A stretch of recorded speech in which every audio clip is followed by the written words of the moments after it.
It's 2023. India versus New Zealand. 32.1 overs. New Zealand traveling so far well. 24-2. An awesome partnership, 181 runs partnership between Daryl Mitchell and Kane continues. Shami runs in. Shami comes in. Williamson goes big.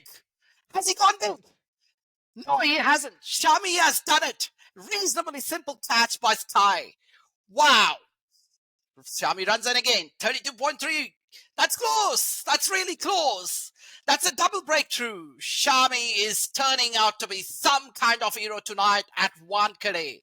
Boy, Shami ended up having 7 for 57. What a great match it was. India starting very well, 397 for 4. New Zealand making 327, lost by 70 runs. What an innings, starting from brisk knock by Rohit.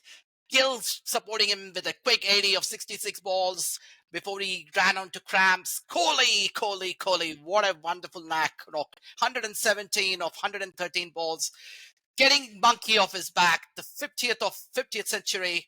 And then Iyer, he scores massive. Those sixes, those 106-meter sixes, and boy, he's scoring absolute magic. 105 of 70 balls. Indian fans must be ecstatic right now, Rahul. Oh, absolutely ecstatic. There's no other way to say it. We're still continuing the Diwali festive mode, and we have some more for Sunday, I hope. But no, Indian fans are feeling ecstatic. We've been following Indian cricket for so long. We haven't seen an Indian cricket team looking that lethal, this good, this invincible in ever. This team works perfectly with each other, starting right from the captain who got the toss, right? What do you think about that, Yogesh? It is absolutely appalling and ridiculous that people are now making controversy out of the toss. And if your viewers don't know, the controversy is that the actual toss, the head or the tail, is not shown live on camera, so nobody knows what's happening in there, and there might be some sort of controversy there. It's absolute crap, Yogesh. Absolute crap. No kidding, Shankar. I think so. There is an undercurrent going on here. In the past 15 to 20 years, BCCI has become supremely powerful and contributing to about 85% of the revenue. BCCI contributes more than $2 million a year, and next one is, I think, $225 million. So there is a huge gap between the first and the second countries. And so there are boards and countries that may not be happy. And on top of that, the Indian team has been dominating world cricket. We have made it to 2 ICC Test Championships, won the Asia Cup, and close to winning the World Cup. And this is not being in favor of some other boards. And that's why these boards keep coming up with these controversies. There was this balls that are swinging, and especially made for India. There are these DRS decisions that go in India's favor. And then the pitch. Somebody has doctored the pitch and made it favorable to India. And I really don't know how it favor India, because India has both spin and pace bowlers both. And scored about 700 runs yesterday. Absolutely bullshit. And Gavaskar took the controversial members to cleaners when he said that it's the same pitch before the toss, and both teams batted on the same pitch, bowled on the same pitch. So there is all of this controversy are just bullshit. But fabulous innings, first innings by India, and it was an amazing thing to watch. Yeah, and as you would expect, Rohit started off with his brisk pace. He scored at more than 200 strike rate, I think so.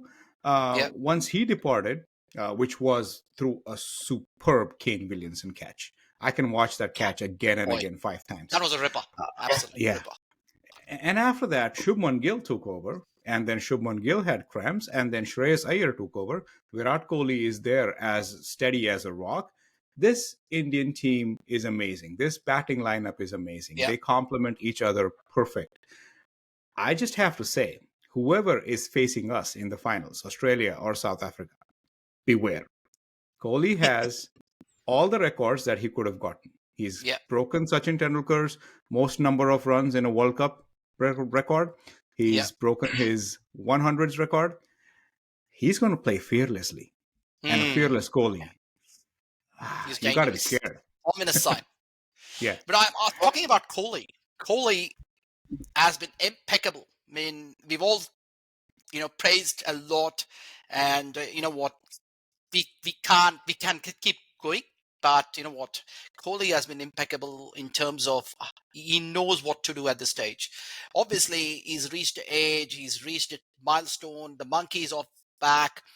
He knows exactly what this Indian team requires. Kohli has been scoring in ones and twos. He scored 49 singles yesterday, for the fact, and he's building up the middle order, and he's also not only contributing by himself, but he's also giving confidence to Iyer.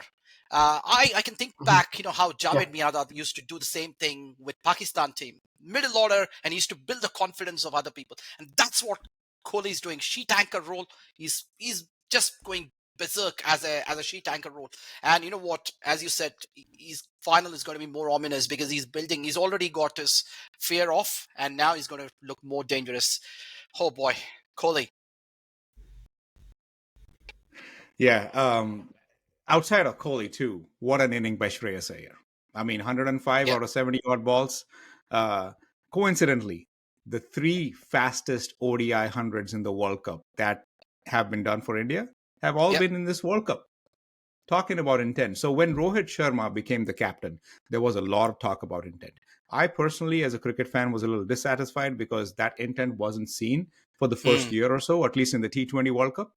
But now I see what he was talking about. I see what the management says they are doing. mm, They're mm. somehow rigid about the batting order, but somehow that has worked out. Yep, Um, this team management deserves a lot of credit for yep. sticking to their guns and saying what they are going to do. Mm, mm. Yeah, and a word for Shami as well. He has been awesome. Oh, I just wanted to point out something in terms of fielding. I mean, Indian fielding looked a little lackluster in the start. Uh, we did have a lot of misfielding the first 15, 20 overs.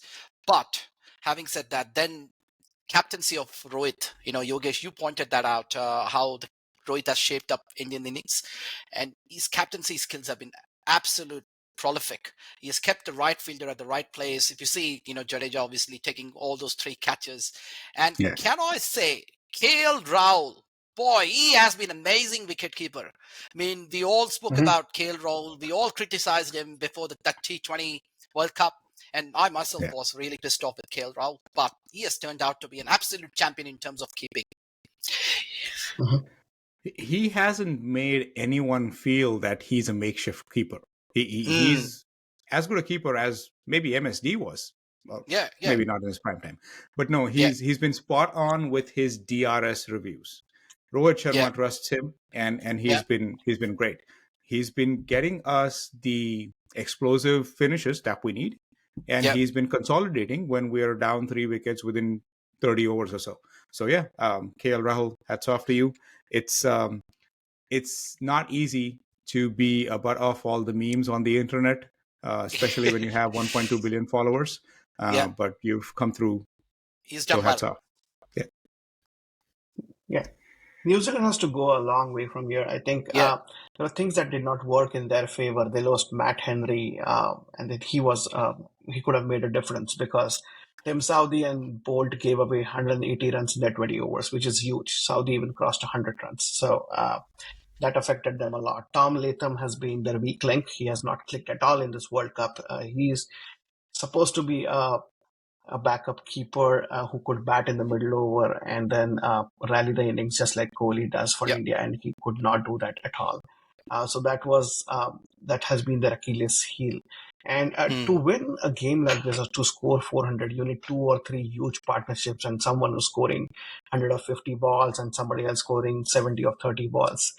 New Zealand did not get that going with Ravindra was expected to fire. He could not, and mm, just that one partnership was still not enough when you're trying to score 400 odd runs. So they also might have missed Jimmy Neesham as a bowler oh yeah, when they big preferred time. Chapman.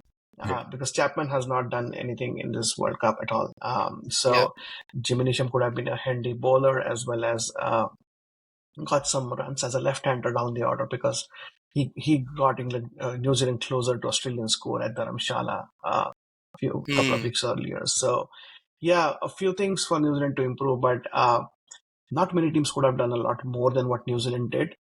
It's easy Yep. to That's sit right. here and criticize, but given the way Indians batted and bowled, not many would have Yep. done more in order to win that game. What an innings by Daryl Mitchell, Yogesh.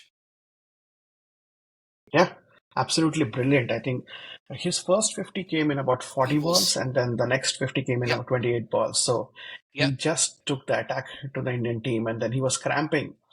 Gil Yeah. cramped, he cramped, and few days ago Maxwell cramped. So the Mumbai weather There's is something not really about great. Mumbai and cramps. Yeah, it's the humidity. It's the humidity. Yep. Shreyas Iyer was also super tired towards the end. So, Yep. but then he still trotted along, and he made sure that he's doing his bit. But it was 400 is off a tall order. Glenn Phillips did get going, but he wanted him to score at 200 strike rate, which he could not get to. And then there was a lot of pressure on Darren Mitchell to score, and he was supremely tired at that time. So yeah, nothing more that they could have done. It was Yep. just a outstanding game for India. That's it. Yeah, and I Clinical know we precision. talked about Shami for like 2 seconds, but Shami Yep. definitely deserves more than that. Oh, The absolutely. first 7 wicket haul by an Indian bowler in an ODI happens to happen in a World Cup semifinal against New Zealand. Oh, Shami, take a Did you bow. see that wrist? Did you see that seam position, boy? Magic. Yeah. Yes, absolutely, Not just the wrist, he also absolutely. does this to Paras Mamre Oh, after he gets this 5 4. Yeah. And you know what? In the speech, he was talking about it. When someone asked him, "Oh, he came in place of Hardik Pandya," and yeah, he did say, "When I get the opportunity, I wanted to show everyone how badly he was wanting to get this success, and he's done yeah, it. Magic bowling, absolutely terrific. I mean, 7 wickets is like 200, scoring 200 runs, guys. I mean, yes, people always talk about batsmen, but being a bowler, it's hard. it's You hard. bowl 10 over 60 balls. You get 5 wickets. That's a big thing. 7 for boy. That's great. That's great. So, well, we can keep talking about it, but now, we've got a big game coming up today again. South Africa, Australia. Who do you think, guys, would India want to face in the final? Well, And when we talk Ahmedabad. about South Africa, Australia, yes, we're biased as Indian fans, and we want to figure out who we'll be facing. But you can't not mention the 1999 World Cup semifinal, the Hmm. start of the Australian dynasty, so to say. We call it dynasty in American sports. If that game would have been won by South Africa, who knows what Australian Yeah. dynasty would have looked like. But Hmm. anyways, South Africa have a few revenges to take. Yeah. The 1999 World Cup semifinal, the 2007 World Cup Absolutely. semifinal. Um, I think again it's going to come back to, can South Africa win the toss and bat first? Yeah. If they Yeah. do That's gonna bat be key. first, I think it's going to be a even game. Hmm. I do not envision, unfortunately, I do not envision. We all love South Africa, and especially Indians. Hmm. I do not envision South Africa chasing well. So if Australia bats first, I think Hmm. Hmm. it's a significant advantage to Australia. Yogesh. Yeah, let's pick our winners. I would go with South Africa. They have shown a Hmm. lot of Hmm. promise this year. They have players across the board from opening to the lower order who can perform and who can score quickly. Yeah. And Australia has shown glimpses of it, but they are top order heavy. Mitchell, Hmm. Marsh, or Warner has to fire, and then Maxwell has to fire, but the middle order is still a Hmm. bit shaky. Hmm. Stark hasn't clicked as well as we would have liked. Cummins is Hmm. okay. Zampa and Hazelwood are the only two big threats, but then they Hmm. suffer in the fifth bowler department. So Hmm. we'll see, but I would put my money on South Africa. We'll see what happens. Hmm. I personally would want Australia to come, and I think there's a reason for it. If you see all those Australian World Cup winners, they've always come back when they were at the brink of going out, and this is again the same thing. And you go to see Mitch Marsh going back home, personal reasons, coming back, and he said, "I'm going to come back Yeah. for the cup." He came back, and then Maxwell, boy, what an innings he had. So all these things, some way tells me that Australia is not going to give it easily to India. And I think it's going to be absolute cracker of a game in Ahmedabad. 130,000 people uh, shouting, In screaming, Kolkata, you loud. mean? And Australia, India will be a fabulous game. But let's see what happens. May the best team win today. And please continue to listen to our podcast. We love to get your views. Please subscribe, please share, please like us. Thank you very much. Thank you. Thank you. Bye.